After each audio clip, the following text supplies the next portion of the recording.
For decades, we've heard this amazing story, right? That the internet was going to be this great equalizer. It was supposed to level the playing field for all of us, no matter where you came from. It's a beautiful idea for sure. But did it actually happen? Did the internet really break through that class ceiling we've been dealing with forever? Well, that's exactly what we're going to get into. So, think about the old way of getting ahead. It was all about who you knew, right? Your connections, the fancy school on your diploma, maybe even the way you talked. But this new path, the digital way, promised a total revolution, a true meritocracy, where the only things that matter are your actual skills, what your customer ratings say, and what the algorithms see in your performance. Okay, but is that new path the real deal, or is it, well, just a myth? A digital meritocracy myth, as some folks are starting to call it. Let's put that idea to the test. So, where do we even start? A good first question is, who's actually getting the jobs in this new online gig economy? The place where this new path should be super obvious. Well, a big European study looked into exactly that. And the answer? It's a bit of a reality check. The survey was crystal clear. Even in this supposedly borderless online world, the people landing the gigs are mostly from privileged backgrounds. So it kind of seems like the old road is still the main highway to the new one. Okay, so your background still helps you get your foot in the door.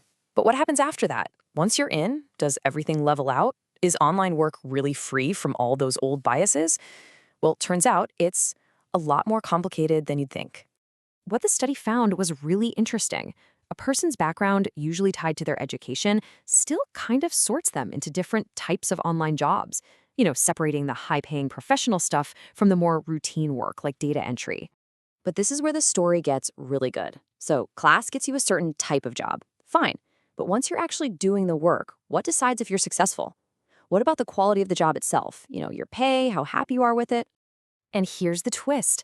The researchers discover that once someone is on the job, their background, surprisingly, has very little to do with the quality of their work experience. What really matters are those digital metrics, your customer feedback, your ratings, all that performance data. So this points to a whole new dynamic, right? A world where your online rep is, well, it's everything. For better or worse, your rating is totally king.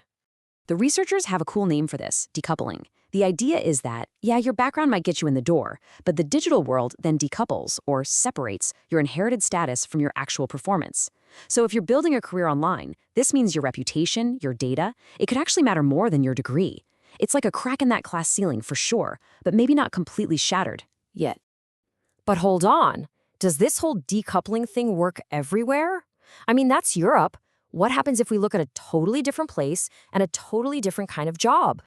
To find out, let's head over to rural China. We're going to see what happens when farmers can sell their stuff directly to people using e-commerce.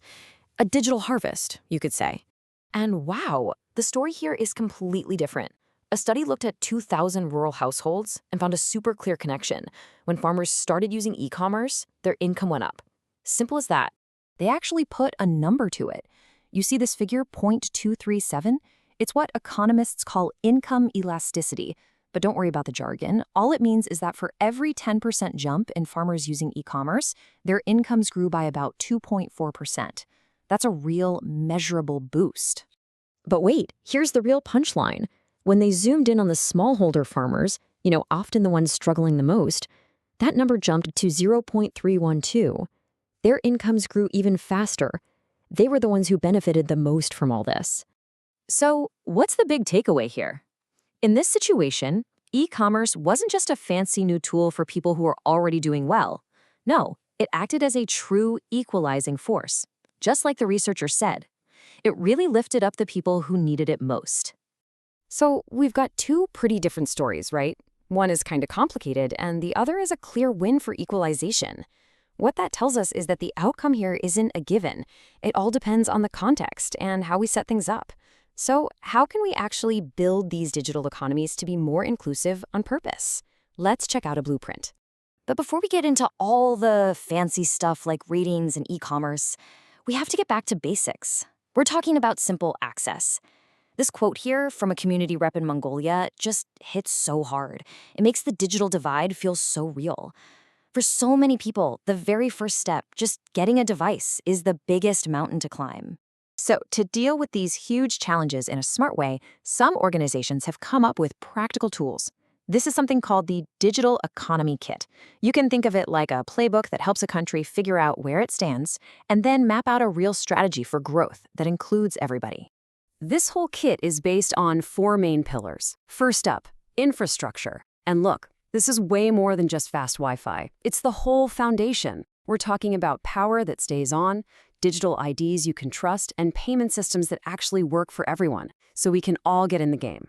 Next, Pillar 2 is all about people. Because what's the point of having all this great infrastructure if nobody knows how to use it, right? This part is all about teaching digital skills and, really importantly, creating safety nets for people as the job market changes like crazy. Pillar 3, finances. And this brings us right back to that powerful quote from Mongolia. It's all about making sure that every single person and every small business can actually get their hands on the financial tools they need to buy the tech, get online, and have a fair shot at competing. And last but not least, Pillar 4, policy and regulation. Think of these as the rules of the road that make the whole system work. Good policies make sure the competition is fair, that our data is safe, and they build the trust that you absolutely have to have for a digital economy to really work for all of us. So when you step back and look at the whole picture, it's pretty clear. The internet isn't automatically good or bad. It's not an equalizer or a divider on its own. It's more like an amplifier. The tech itself is just a tool, a really powerful one. And what it does, its final impact, comes down entirely to the choices we make, the systems we build, the things we decide are important. Which leaves us with the one big question: how are we going to choose to build with it?